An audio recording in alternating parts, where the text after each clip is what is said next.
তিনি এই নাগরিক সিএএ অর্থাৎ সিএএ মানে হচ্ছে আমাদের এই সিটিজেনশিপ অ্যামেন্ডমেন্ট অ্যাক্ট, এই বিল উনি পাশ করান।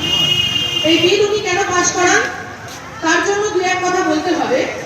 দেখুন, বাংলাদেশ পাকিস্তান থেকে ধর্মীয় কারণে যে সকল সংখ্যালঘুরা অর্থাৎ হিন্দু, শিখ, বৌদ্ধ, যারা পার্সি, যারা ধর্মীয় কারণে অত্যাচারিত হয়ে এখানে এসেছেন, আপনারা যারা এখানে বসবাস করেন বিগত কয়েক বছর ধরে পূর্বপুরুষ সূত্রে, তারা আপনারা এখানকারই বাসিন্দা।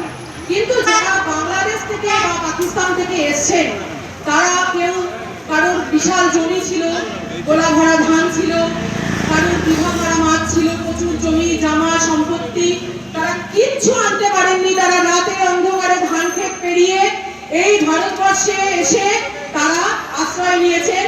সেই যে যারা শরণার্থীরা এসেছিলেন তাদের মধ্যে আমিও একজন। আমিও পূর্ব বাংলা থেকে আসা, আমার পূর্বপুরুষও, আমার বাপ ঠাকুরদারাও পূর্ব বাংলা থেকে পালিয়ে আসা, তারই ঘরের আমি এক সন্তান। সেই হিসাবে আপনাদেরকে দু এক কথা বলি যে দেখুন, কেন নাগরিকত্ব বিল মোদীজি পাশ করিয়েছেন। যদি আপনারা ধরেন পুরো 70 বছর ধরে আমাদের দেশে কংগ্রেসের সরকার ছিল, সেই কংগ্রেস সরকারের এতগুলো আসন নিয়ে যে সরকার দেশ শাসন করেছে, বলুন কেন তারা এই বিল পাশ করেনি? সবার প্রথম এই কারণ আগে এটা জানতে হবে। কারণ প্রত্যেক সরকার চায় আগে তার নিজের গদি যাতে না চলে যায়। কংগ্রেস সরকার এক শ্রেণীর ভোট পাবে না বলেই এই বিল পাশ করেনি। এটা সব থেকে বড় কারণ। কারণ তাদের ভোটের বাক্সে খাওয়া পড়বে, তাদের গদি নড়ে যাবে। আর এই বিল শরণার্থীদের জন্য সকল হিন্দু, শিখ, বৌদ্ধ, প্রত্যেক ধর্মীয় কারণে অত্যাচারিত হয়ে আসা এই নাগরিকদের নাগরিকত্ব পাওয়ানোর জন্য যদি কেউ এই বিল পাশ করে থাকেন, তিনি হচ্ছেন আমাদের 56 ইঞ্চির প্রধানমন্ত্রী নরেন্দ্র মোদীজি, যিনি তার ভোটের কথা চিন্তা করেননি। তিনি ভেবেছেন 1971 পর থেকে যারা এই ভারতবর্ষে পালিয়ে এসছেন তাদের কথা। যারা 1971 আগে এসছেন তারা নর্মালি এইখানে নাগরিকত্ব অলরেডি তারা নাগরিক। দেখুন, ভোটার আই কার্ড বা আধার কার্ড কারণ নাগরিকত্ব হতে পারে না।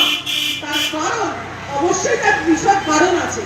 1971 সালে স্বাধীন বাংলাদেশ রাষ্ট্র যখন মুজিবুর রহমান এবং ইন্দিরা গান্ধীর যে ইন্দিরা চুক্তি হয়, তাতে কিন্তু সেখানে ইসলাম ধর্মে যারা ছিল শুধুমাত্র তাদেরকেই থাকবার জন্য স্বাধীনতা দেওয়া হয়েছিল, স্বাধীন রাষ্ট্র হিসাবে ওখানে ঘোষণা করে। এই সময় যারা ওখানে বাংলাদেশে হিন্দু, শিখ, বৌদ্ধ সেই দিন থেকে আসা শুরু করেছিলেন পালিয়ে, সেই যে পরিবার যারা ছুটে পালিয়ে এসেছিলেন, দেখা যাবে বিগত 2 দিন আগে কোনদিন দীপু দাসের জ্যান্ত দেহ জ্বলতে দেখে ওই বর্ষবরণের রাতেও কেউ না কেউ কোনো না কোনো সংখ্যালঘু ওখান থেকে হিন্দুরা এই ভারতবর্ষে পালিয়ে এসছেন। তাদেরকে নাগরিকত্ব দেওয়ার জন্যই এই বিল, তাদেরকে নাগরিকত্ব দেওয়ার জন্যই আমাদের আজকের এই সহায়তা কেন্দ্র খোলা।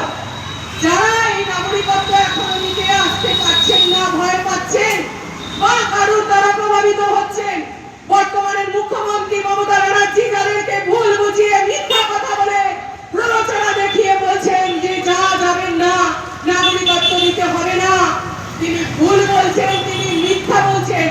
কারণ নাগরিকত্ব আপনাকে নিতে হবে। আগামী দিনে কেউ আপনার চুলের মুঠি ধরে এই দেশ থেকে বার করে দিতে পারবে না। কারণ আপনি নাগরিকত্ব যদি নেন, আপনি এদেশের নাগরিক হিসাবে অবশ্যই গৃহীত হবেন।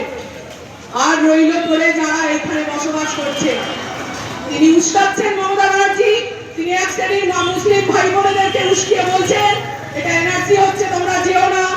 আপনারা যদি ফোন অ্যান্ড্রয়েড সেট খোলেন, খুলে দেখুন, কোথাও লেখা নেই যে ভারতীয় কোন মুসলমানকে এখান থেকে তাড়িয়ে দেওয়া হবে। যেটা গুজরাট বুঝেছে, যেটা অন্যান্য রাজ্য বুঝেছে, সেটা পশ্চিমবঙ্গে মমতা ব্যানার্জি দীর্ঘদিন ভুল বুঝিয়ে রেখেছে। যদিও এবারে আর কাউকে তিনি ভুল বোঝাতে পারেননি। কারণ কদিন আগে যখন 16 তারিখ খসড়া লিস্ট বার হয়েছে, তখন মমতা ব্যানার্জি বলেছিল সারা রাজ্যে আগুন জ্বলবে, কিন্তু একজনও তার কথায় প্রভাবিত হননি। কারণ প্রত্যেকের ভুল বুঝতে পেরেছেন। তারা জানেন তারা ভারতীয় মুসলমান, তারা এই দেশেই থাকবে। শুধু